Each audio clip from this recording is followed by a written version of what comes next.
Hey guys, in today's video, we're going to be shopping right here in Avianca. So we're going to be making a booking, I should say. So right now, what you guys should do, first of all, is take a look at the top right hand corner of your screen.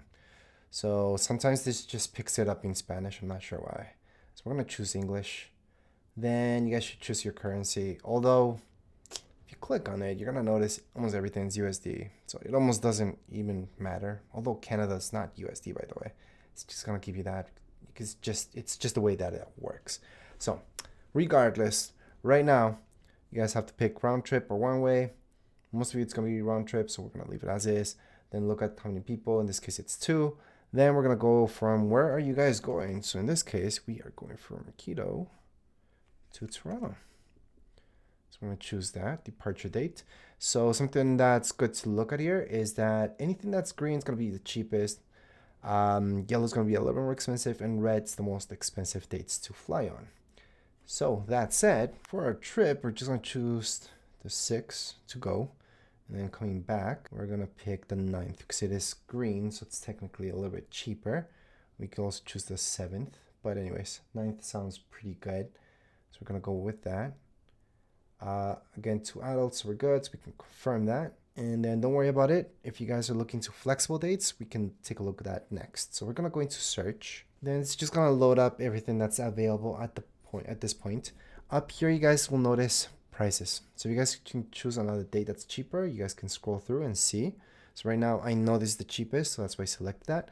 Something else you guys should know is best price. Click on it. Once it's green, it's actually gonna give you the first one that's the cheapest. In this case, the cheapest isn't the best, because you guys can see it's a 14-hour type of thing. And this one's the same price, but it's 12 hours, so less.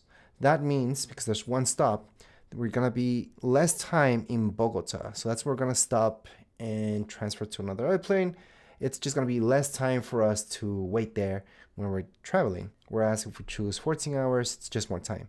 So if you think you're going to take a long time to get to the next gate, maybe you want that. Maybe you want more time, 14 hours in total. But if you're going through a small airport such as Bogota, which is really small, you don't really need more than an hour or even half an hour really to get to your gate, to be honest. But here you guys can see a lot of options.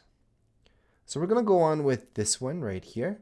And once you click on it, it's going to give you this, options. So classic is what most people choose, just because it gives you one carry-on, one check-in baggage, and one personal item. Whereas you go with basic, which is the left-hand side, you get nothing. It's just one personal item with you, and that's it. So it's a small backpack, that's a personal item. With flex, you just get a little bit more stuff. But anyways, we're gonna go with classic. That's the most common one that people choose. If you choose the most expensive one, you just get to, let's say, not cancel, but you guys get to switch out your flights if something happens. And with classic, you don't. But anyways, that said, we're just gonna choose our return right now. So, because we did do not just a one-way, but a return flight as well. So right now, you guys can scroll through, you guys can choose best price as well. And then from here, just choose whatever makes sense to you. So right now we can see this 9 hours, which is pretty nice. So we can see our stop is just for an hour or so. So that's actually even better. And we're gonna choose this one for sure. So we're gonna go on, choose this. Again, we're gonna go with classic. I suggest just going with classic for everything, unless you know you're gonna leave bags where you're going, maybe. That could happen, and you can change it up to something cheaper. But anyways, right now, just make sure the timing makes sense with everything before you keep going. And for some of you may notice, oh, it says plus 1 day. Does that mean I'm gonna stay a full day somewhere else? No, that's why you guys have to look at this, how much time you're actually, the whole thing is gonna take. So 12 hours, because that's 12 hours. But sometimes it says plus 1 day just because maybe you're flying overnight. That's all that 1 day means. Now let's say this says like 48 hours or something like that. Then that's a different situation. But anyways, once you are ready, this will just give you a quick warning that, yeah, with classic, you're not allowed to just change your dates. They will charge you if you want to do that. And there's no refunds, basically. So we're just going to continue on. And it is in USD, by the way, because that's just how Avianca works.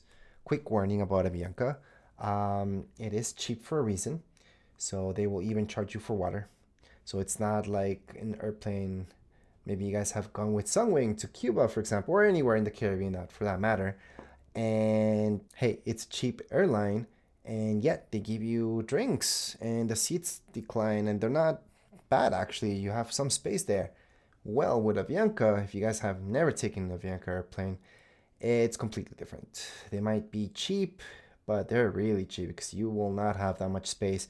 You will have to pay for water if you want a glass of water in the airplane. And yeah, it's not that great when it comes down to that. But that's why it's cheap compared to other airlines. I would say they exaggerate it a little bit much, but oh well. Anyways, right here, if you think you're going to be purchasing some stuff with the same information, just click here. If not, don't. Then just fill up the information. So adult, gender, just go into male, female, other, first name, last name, birthday, nationality of your document. So for example, this is Ecuador. And then we're going to go with the second adult, fill all that information up, booking owner. So depends, where's your booking owner? Maybe they're booking it for you in Canada, maybe they're booking for you in Ecuador or any other country. Just choose whatever that is, putting the phone number, email address, putting accept, and then continue on the bottom right inside. All right, so from here it's gonna ask you if you need anything extra. So carry on, extra check-in baggage, anything, even sports baggage. So if you guys are carrying a bicycle, if you want priority boarding, that's something you guys can pay for. Special assistance, well, that's free service. There's travel assistance as well, where it's medical, legal coverage, and more. So that may be worth it for some. And then it's gonna ask you to select your seat. And you also have the option to continue to pay. So let me just show you what happens when you select your seat. So I'm gonna click there. All right, so from here, it's gonna show you the front of the aircraft. So that's why you guys will see 1C, 1D, and so on. You guys choose these seats, which is from $30. Again, from $30.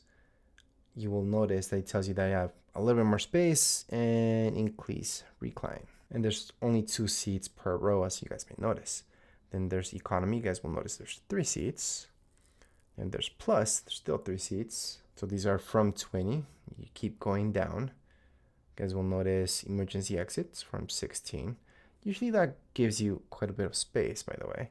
And then, oh, it doesn't say that there. Anyways, then economy, well, this is usually located towards the back. So 15 and so on, this towards the back. Some people like that. And you'll notice that economy does not have a price. Which, by the way, when you get 16 or so, it's not that bad. What I would suggest is not choosing the very back seats. Usually those don't have any reclining, and they do tell you that anyways right here. No reclining at all. But they also did the exact same thing here with economy. They made them not recline at all as well. So it does tell you that here. Usually that was just a thing with the back seats. But they did that with all economy because it is Avianca after all. So let's say you guys want to go fancy from 30 USD, which doesn't sound that bad. Right here, if you scroll over, it's going to tell you how much exactly. So right here, it tells you USD 35. This ones are 30, 30, and then 30, 30. So that's why it tells you from 30, because if you choose the very front, those are 35s. So we're just going to go on with this because we have traveled in the ones that do not decline back. It's not fun. So we're going to go on and choose these. So we just added $30 to this, by the way. And now we're going to choose another one because we do have 2 people.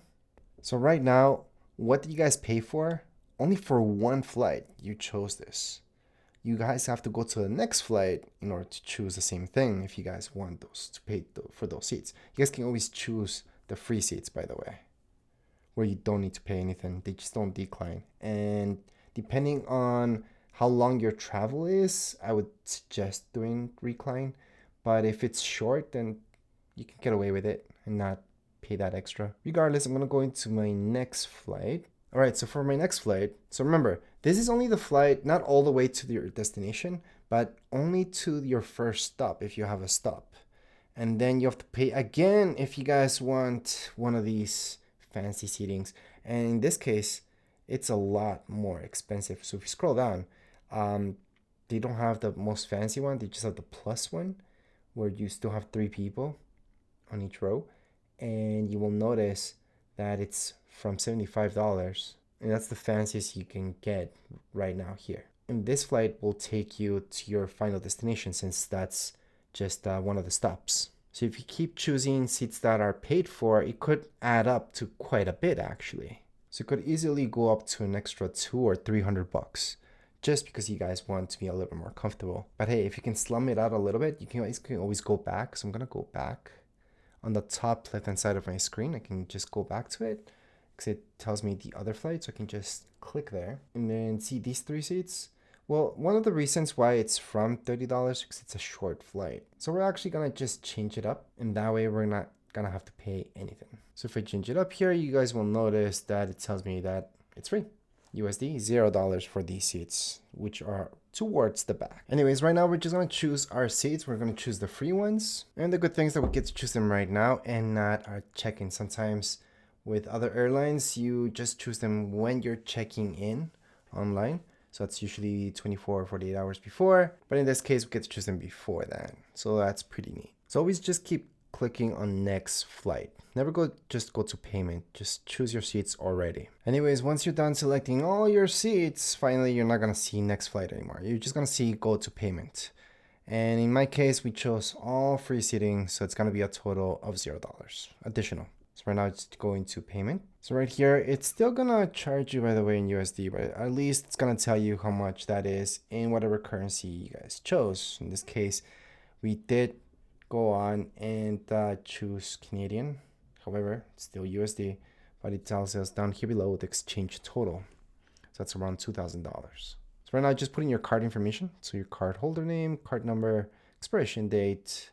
And if you want to pay with 2 cards, you can turn this on and pay with 2 cards. And then your billing information, email, home address, city, country. Then you're gonna put a check mark here, and on the bottom, just go on and click on confirm and pay. All right, so once you have paid and everything, it's just gonna give you these options if you guys want to add anything. But at this point, you're all done. You can just go to your email. You should have got an email, and you should be getting another email later on as well with your booking and everything. And one of the things that you guys should be looking at, just in case you don't get an email, which you should, is your booking code. So you guys will notice that on this last page, it's gonna tell you purchase status, booking code. Just make sure to take a screenshot of that so you don't forget it, just in case. But as far as this video goes, we are all done, and that's it for this video. If you guys have any questions, comments, you guys can write down in the comments area. Don't forget to subscribe and like. Thank you.